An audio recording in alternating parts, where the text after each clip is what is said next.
أما بعد فأعوذ بالله من الشيطان الرجيم. بسم الله الرحمن الرحيم. محمد رسول الله والذين معه أشداء على الكفار رحماء بينهم تراهم ركعا سجدا يبتغون فضلا من الله ورضوانا.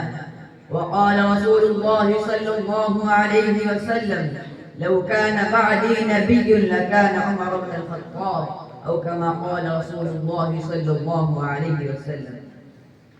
گرامی قدر سامعین اور ملت اسلامیہ کے پاسبانوں، تاریخ انسانی کے افق پر کچھ ہستیاں ایسی طلوع ہوتی ہے جو زمان و مکان قلوب سے ماورا ہو کر افکار و کردار کے عرفانی نسبتوں کی حامل بن جاتی ہے. انہی آفتاب عالمتاب میں سے ایک آفتاب، ایک نایاب ہستی حضرت عمر بن خطاب رضی اللہ عنہ کی ذات گرامی ہے. یہ وہ مرد جلیل ہیں جن کا نام سن کر ایمان تازہ ہو جاتا ہے، جن کی غیرت و شجاعت کے قصے آج بھی عالم عجم میں سنائے جاتے ہیں. آئیے آج ہم اسی جلیل و قدر ہستی کے ذکر خیر سے اپنی مجلس کو انوار و برکات کا مرکز بناتے ہیں. محترم سامعین، حضرت عمر رضی اللہ عنہ اسلام سے پہلے قریشیوں سرداروں میں سے تھے جن کے سامنے بڑے بڑے سردار خاموش ہو جاتے تھے. ان کی تلوار کی چمک، آنکھوں کی سختی دیکھ کر نامور بہادر بھی سہم جاتے تھے. چنانچہ آپ کا اسلام قبول کرنا تھا کہ کفر کی صفوں میں زلزلہ برپا ہو گیا. علماء تاریخ کا ایک فیصلہ کن موڑ تھا، کیونکہ نبوت کا پردہ جب آپ کے قلب پر چمکا تو وہی عمر جو پہلے قتل محمد صلی اللہ علیہ وسلم کا ارادہ رکھتے تھے اب محمد پر جان قربان کرنے والے بن گئے. وہی عمر جو ایمان کا چراغ بجھانے نکلے تھے آج خود ایمان کا چراغ بن کر چمکنے لگے. وہی عمر جو کل تک باطل کی تلوار تھے آج حق کی ڈھال بن گئے. وہی عمر جو کل تک طاغوت کے ہیرو تھے آج اللہ کے ولی بن گئے. وہی عمر جو کل تک اندھیرے کے پیکر تھے آج نور ایمان کا مینارہ بن گئے. وہی عمر جو کل تک مکہ کا خوف تھے آج دنیا کا امن بن گئے. وہی عمر جو کل تک ابو جہل کے دوست تھے آج ابو بکر کے ساتھی بن گئے. وہی عمر جو کل تک باطل کی بکری آندھی تھے آج حق کی ٹھنڈی ہوا بن گئے. وہی عمر جو کل تک کفر کا وقت تھے آج اسلام کا تانا بن گئے. گویا کہ آپ کی راہ اسلام کی نشو و اشاعت کے لیے قلعہ بن گئی. سامعین محترم، آپ کا زہد و تقوی، آپ کی زندگی کی سادگی اور دنیا سے بے رغبتی ایسی تھی کہ جب بیت المقدس فتح ہوا تو آپ ایک غلام کے ساتھ ایک اونٹ پر سوار ہو کر وہاں پہنچے اور باری باری اونٹ پر سوار ہوتے رہے، یہاں تک کہ آپ کی باری میں وہ مقدس شہر قریب آیا تو غلام سالم نے منت سماج رکھی کہ امیر المومنین سوار ہو جائیں، مگر آپ رضی اللہ عنہ اونٹ کی مہار تھامے ہوئے مٹی سے لت پت لیون لگے کپڑوں پھٹے ہوئے جوتوں میں اشمار آنکھوں کے ساتھ فاتح بن کر شہر میں داخل ہوئے. دشمنوں کے آگے دیکھ کر پگھل گئی اور دوستوں کی روح وجہ میں آ گئی. اسلام کے جیالوں، تاریخ میں ایسی مثال نادر ہے کہ وہ خلیفہ جس کا فرمان مشرق میں صادر ہوتا اور مغرب میں بجلی بن کر گرتا مگر اس کے کھجور کی چٹائی پر سو جاتا. وہ حکمران جس کے اشارے پر دیش و اسلام کے محلات کانپ اٹھے مگر اپنے پاؤں میں ٹوٹی ہوئی جوتی پہنتا تھا. وہ سالار جس کے فیصلے پر روم و فارس کی سلطنتیں جھک جائیں مگر اپنی سواری پر غلام کو سوار کر لیتا. وہ حاکم جس کی حکومت میں زمین سکون کا سانس لے اور آسمان دعائیں برسائے مگر خود خادم کی طرح حاجت مندوں کی حاجت روائی کرے، بیواؤں اور یتیموں کی کفالت کرے، آٹا اور پانی اپنی پیٹھ پر لاد کر لائے.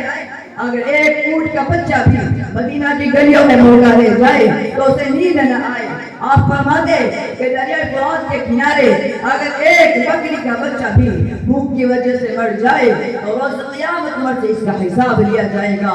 تاریخ میں ایسی مثال نادر ہے، ایسی ہستی نایاب ہے جو اس قدر عظیم اور عزیز و غریب مراتب کے حامل ہونے کے باوجود تواضع و انکساری کا اس مقام پر فائز ہو. جی ہاں، وہ صرف عمر ہے. اسی کی منظر کشی کرتے ہوئے کسی نے کیا خوب کہا ہے: متاع عام نہیں ہے خسروی و درویشی، متاع عام نہیں ہے خسروی و درویشی، کب ایک شخص میں ہوتے ہیں یہ ہنر پیدا. جلال کا پیکر بنا قضا کا ہر پیوند، جلال کا پیکر بنا قضا کا ہر پیوند، عمر کے بعد کہاں ہوا ہے عمر پیدا۔ سامعین محترم، زمین عجز سے مہک رہی تھی، آسمان کی خلافت پر ناز کر رہا تھا، عمر کی تلوار باطل کے سینوں کو چیر رہی تھی، ان کی نگاہوں کی بجلیاں ظلم کی جڑوں کو جلا کر راکھ کر رہی تھی۔ وہ قیصر و کسریٰ اور دنیا جہاں کے خزانے لا کر امت کے قدموں میں ڈال رہے تھے۔ فتوحات در فتوحات کا سلسلہ جاری تھا۔ ایک دن بیت المقدس کے دروازے جھکے تو دوسرا دن مصر کی فضائیں تکبیر کی صداؤں سے گونج اٹھی۔ ہر دن کا سورج فتوحات کی ایک داستان لے کر طلوع ہو رہا تھا، ہر شام کا افق عدل کی روشنی سے نہا کر غروب ہو رہا تھا۔ پھر ایک دن علم انگیز صبح نمودار ہوئی جب حضرت فاروق اعظم نماز فجر کے لیے مسجد تشریف لائے۔ نگاہ ایسی کہ فولاد کو کاٹ دے، زبان سے اللہ اکبر کی صدا نکلی ایسی کہ آسمان کے پردے چاک ہو جائیں، مگر تقدیر کے پردے میں ایک چھپا زہریلا منظر صفوں کو چیرتا ہوا پڑ رہا تھا۔ وہ خبیث مجوسی ابو لولو فیروز، جس کے دل میں کفر کا اندھیرا، آنکھوں میں انتقام کی بجلیاں اور ہاتھ میں دو ناری زہر آلود خنجر تھا، وہ لمحہ بھر میں حملہ آور ہوا اور ایک کے بعد ایک جزر میں اس مرد آہن کے جسم میں پیوست کر دی۔ خون کا سیلاب بہہ نکلا، منبر محراب اور مسجد کی زمین سرخ ہو گئی۔ اس طرح تاریخ عدالت کا ایک عظیم باب، بیانت حکمرانی کا شہاب ثاقب اور نظام شریعت کا لرزہ خیز مینار زمین بوس ہوا۔ سامعین محترم، وہ شہید تو ہو گیا مگر آنے والی نسلوں کے لیے ایمان، عدل اور جلال کی ایسی مثال چھوڑ گیا تا قیامت جو دلوں کو گرماتی رہے گی۔ وہ رخصت ہوا مگر اپنے نام کے ساتھ جلال کی بجلیاں اور جمال کے بادل چھوڑ گیا۔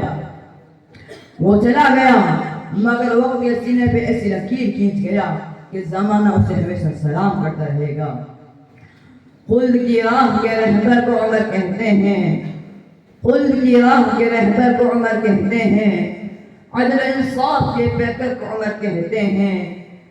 جن کے افکار کو قرآن بنایا رب نے، جن کے افکار کو قرآن بنایا رب نے، ہم اسی قلندر کو عمر کہتے ہیں۔ وہ تلوار اٹھائے تو عرب و عجم کانپ اٹھے، وہ تلوار اٹھائے تو عرب و عجم کانپ اٹھے۔ کفر کے دل میں چھپے خوف کو عمر کہتے ہیں۔ وآخر دعوانا الحمد للہ رب العالمین۔